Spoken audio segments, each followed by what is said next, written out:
Hello दोस्तों, अगर आपको ये सच्ची कहानी अच्छी लगे तो वीडियो को लाइक और चैनल को सब्सक्राइब कर दे। जब मेरी शादी हुई थी तो मेरी उम्र महज 22 साल थी। पतिदेव की उम्र 33 साल थी। शादी के शुरुआती दिन में हमारे बीच सब अच्छा था।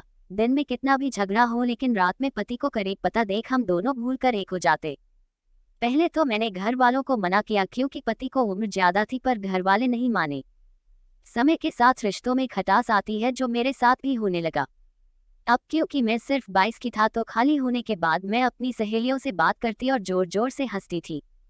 ये बात मेरी सास को बिल्कुल पसंद नहीं थी। उन्होंने बोला, बेटा नया नया शादी हुआ है, ससुर है जेठ है, इनका लिहाज किया करो। लेकिन मैं आदत से मजबूर थी। समय के साथ साथ मेरी सास मुझसे नफरत करने लगी और मुझे भी इसकी कोई परवाह नहीं थी। शादी के 1 साल बाद मेरे पति को काम से विदेश जाना हुआ, जिसके लिए मैंने भी बोला तो उन्होंने बोला कि मात्र 2 महीने के लिए जाना है, कंपनी सिर्फ मेरा पैसा देगी। लेकिन मुझे तो बस जाना था। इसी बात को लेके हम दोनों में अनबन हो गई और मैं अपने मायके आ गई।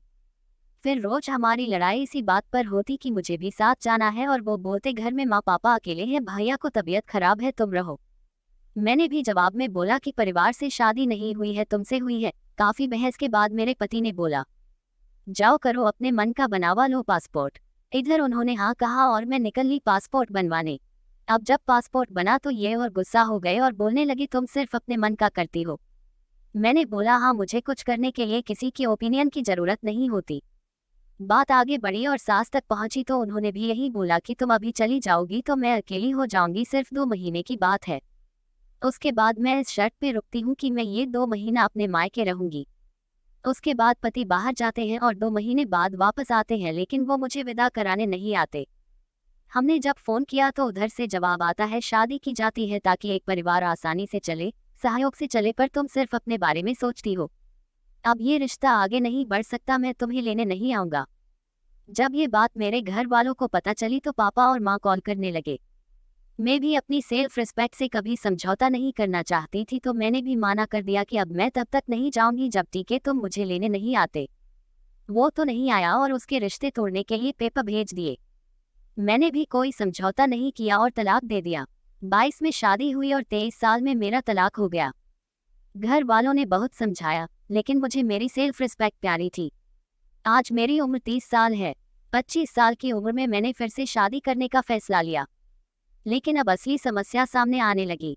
25 की उम्र में मुझे 45-40 साल के पुरुष मिलते, या तो इनकी पत्नी मर चुकी थी या फिर कोई तलाकशुदा था।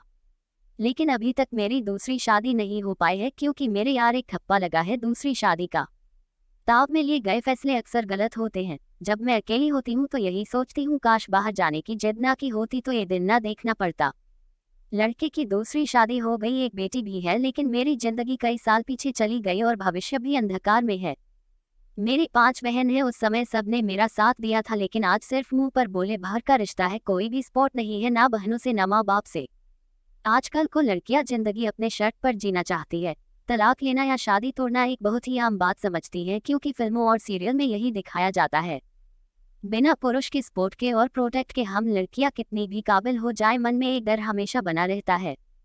लेकिन कोई पुरुष आपके पीछे है तो वो डर मन में नहीं आता। ये बात अधिकतर महिला नहीं बोलेंगी क्योंकि इससे उन्हें हमको ठेस पहुंचती है। आज की लड़कियों से मैं ये बोलूंगी कि कुछ भी हो जाए, कभी भी छोटी छोटी बातों को आधार बनाकर तलाक जैसा फैसला मत लेना, क्योंकि इसके बाद तुम्हारी जिंदगी और भी बदतर हो जाएगी। अगर मेरी बात किसी को बुरी लगे तो क्षमा करना, किसी को ठेस पहुंचाने का कोई इरादा नहीं है। अगर बात अच्छी लगे तो कमेंट में बताना।